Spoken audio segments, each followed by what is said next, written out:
Welcome to CI in 5, a place to get energized by your favorite continuous improvement practitioners as they take on the challenge of sharing what continuous improvement means to them in 5 minutes or less and in 5 words or less. Think of it kind of like a kata geek going on a speed date. I know, right? This is gonna be good. Let's do this. Tonya, Wallace, thank you for joining me on CI in 5 today. Absolutely. As always, we bring on the best here. Tonya is the Director of Agile Delivery at Dealer Track, and she's also a certified speaker, coach, and trainer for John Maxwell, and she is a board member of Agile Indy. The list goes on, but let's get right to it. Tell me, what is your CI in 5? I'm going to give you guys 5 things that you can do to improve and build up your A game. Number 1, self-assessment. There are so many different free tools out there. Run a free personality and behavior assessment. There's DISC, there's 16 personalities. But then once you do those assessments, actually analyze the results and stay woke on a daily basis to understand your feelings, your behaviors, your reactions, your assumptions, and more. Secondly, your strengths.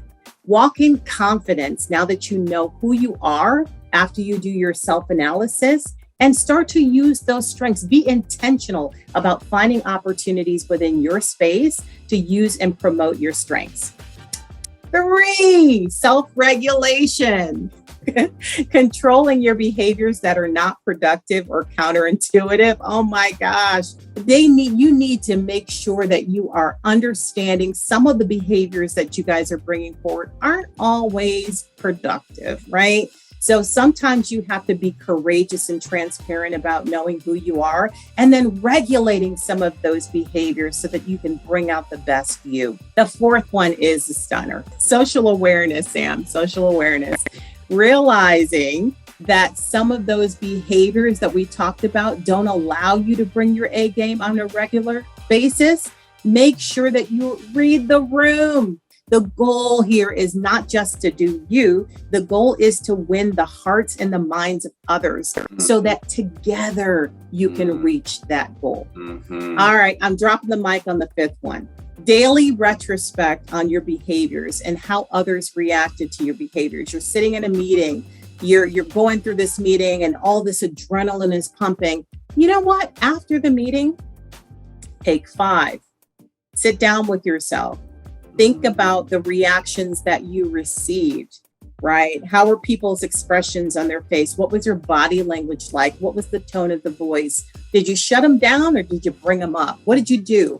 Retrospect on how you intentionally use your strengths to celebrate your wins. What I really love about what you focused on there is the self-work, and especially at the end there in the introspection. So now thinking about folks who are maybe new to the industry, what kind of advice would you give them to really take off in their practice? Courage, courage, courage. Do not lead with fear. Make sure that when you are thinking about an opportunity, have a courageous heart. Get in there. You got this. You know who you are. Study yourself, understand other people's behaviors, and then just go get them. I love these ideas that incorporate the personality as well as the continuous improvement work. So what about somebody who has been around doing continuous improvement for years, or maybe they're just kind of stuck in their practice?